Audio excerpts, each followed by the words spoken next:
I used to say to her, Masasa, will you sit down, please? Masasa, will you please stop talking? One day, Masasa, you must do something that's going to make you talk. She did. That's why she became an actress. Her real name is Masasa Mbangeni. Welcome, Masasa. Please give her an Erica welcome.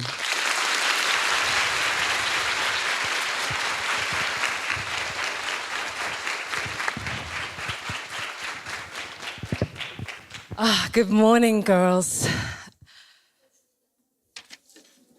Firstly, I don't know what you guys have to say back to me to say good morning, but good morning, hi. It's okay to just say good morning. Firstly, girls, I want to express my deepest gratitude for giving me time to come and speak to you today. Time is such a precious resource. It's we think that we have forever, but we actually don't. And so I don't take the time that you have given me today for granted. So thank you to your teachers, to the principal, to your friends, to your family, to Ms. Giose, to Mrs. Stevens for allowing me to spend some time with you today. And thank you to you girls for giving me your time. I also want to say a special mention to Athlone House for allowing me as a former Buxton House captain to speak at your assembly. I am deeply grateful. But my heart will always be red. Go Buxton.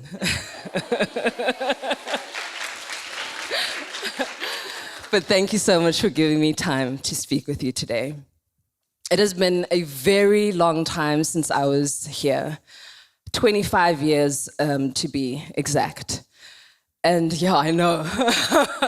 And so when Mrs. Stevens invited me to come and speak to you guys today, I was filled with such incredibly big feelings. I thought to myself, what am I going to say to these beautiful girls that I'm old enough to be their living ancestor? Where can we possibly connect? What can I say? What can I do? And you know what? I thought to myself, what a great opportunity to speak to you as I would speak to my 12-year-old self. So there she is. That's me when I first came to Erica. So you're seeing me now, 25 years later, but imagine me as 12-year-old you sitting in the place that you're sitting right now and wanting to hear, or hopefully sharing words that you would want to hear that you can use in the future. My name is Masasa Mbangeni. I am an actor, a director, a teacher, and I am a proud Erica girl. And like I said, that was me 25 years ago. My acting career, funnily enough, began here at Erica when I joined Elizabeth Hounsfield's drama studio called the Woodcote Studios. And I want to share a little story with you guys. So we were preparing for Eisteddfod, and I was really excited because I'd moved from a previous school to Erica, and this was going to be my first time sharing poetry in public because at the previous school we didn't have that opportunity. So we rehearsed in this very hall. We're excited and, we're choosing our poems and doing our plays and very excited that, we're going to kill it. It's going to be great. It's going to be wonderful. And the Eisteddfod was going to be held at the Savoy Theatre. And I remember being incredibly excited because, again, I'd never been in a theatre before. And so we were preparing our poems and very excited. I guess you guys get the point that I was really excited. And I remember working very hard and preparing with Mrs. Hounsfield and feeling that I was ready. And the day came and I was on stage at the Savoy Theatre and I said the first line of my poem, which also happened to be the first, the title of the poem. And so got onto stage and I said, "Old Billy Ricky sat on a well." And I waited. And the judges waited. And the audience waited, just like you, waiting with me right now to figure out what I'm going to say next. And it was complete blackout, girls. Lights out, load shedding, stage 7, nothing was coming. And I remember feeling so overwhelmed and so scared and so heartbroken that all I could remember was the title of the poem, and that's it. Suffice to say, I got a double bronze, which was basically the Eisteddfod's very polite way of saying, "Thanks for coming. We saw that you were here and we're marking you present." Now, you're probably wondering why I am sharing that story with you today. And I think the reason why I'm sharing that story with you today is because that was perhaps my most vivid memory of encountering failure. Now, the easy option would have been for me to give up. And you know what? It would have been honorable because I got my double bronze. And by virtue of getting my double bronze, it meant that I showed up. So that's in itself is worthy of praise. But I'm so grateful that 12-year-old me did not give up. Because through her and through that, I developed grit, a strength of character, courage, resolve, and perseverance. Many years later, I've won a number of awards. I've toured the world in incredible plays, done wonderful shows because I forgot the words to old Billy Ricky, sat in the well, but I remembered myself. Now, my deepest wish for you girls, especially to the grade 7s who are spending their last few months of primary school as they prepare to go to high school, is that you always, always, always remember yourself. May you embrace failure as an opportunity to learn, an opportunity to get feedback, and sometimes a reminder that maybe what I'm doing needs a complete overhaul and change direction. May you remember that failure is your friend. Now, I'm not saying, girls, that you must go out of your way to fail. I don't want Ms. Stevens to send me a message going, you know, the girls listen to your speech and now everyone's failing left, right, and center. That's not what I'm saying. But because winning is nice, isn't it? We also enjoy winning.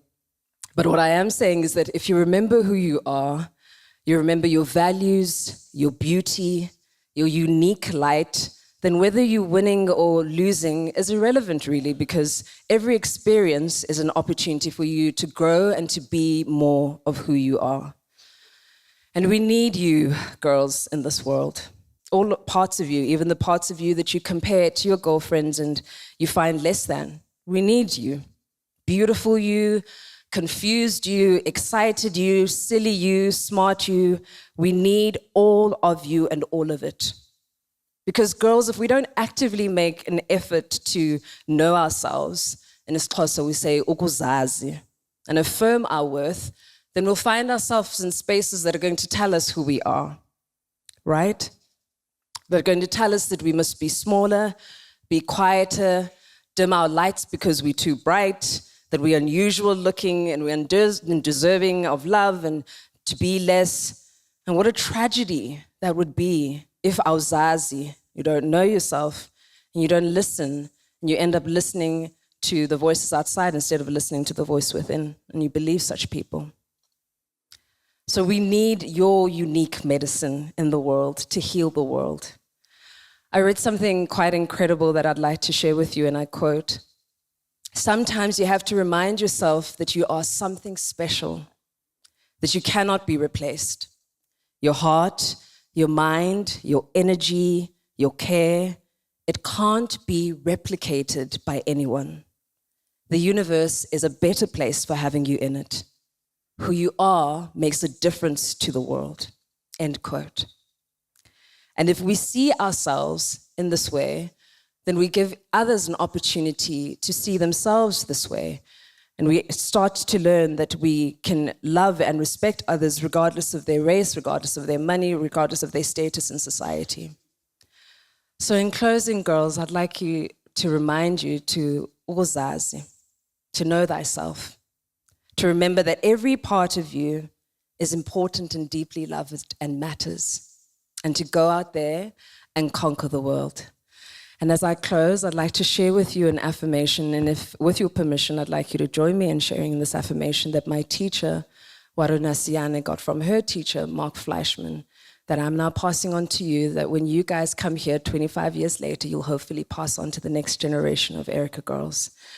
So I'm inviting you to put your hand on your heart and to say, I am beautiful, I am talented, and somebody out there loves me. Now let's say it again with confidence. I am beautiful, I am talented, and somebody out there loves me. Thank you for having me, girls.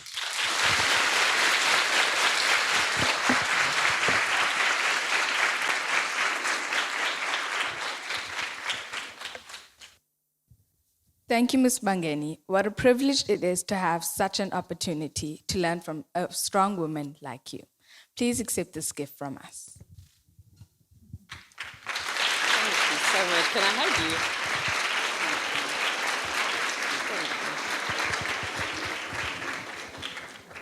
So as you can see, being a girl is something to be proud of.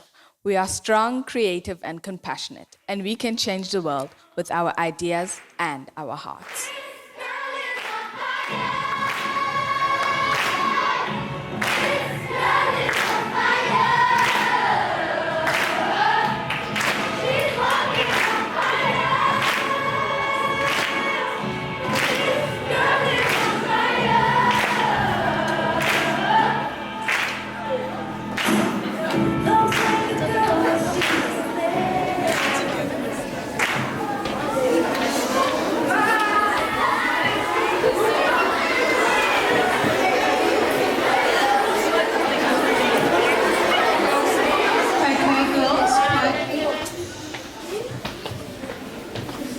You can be done quick.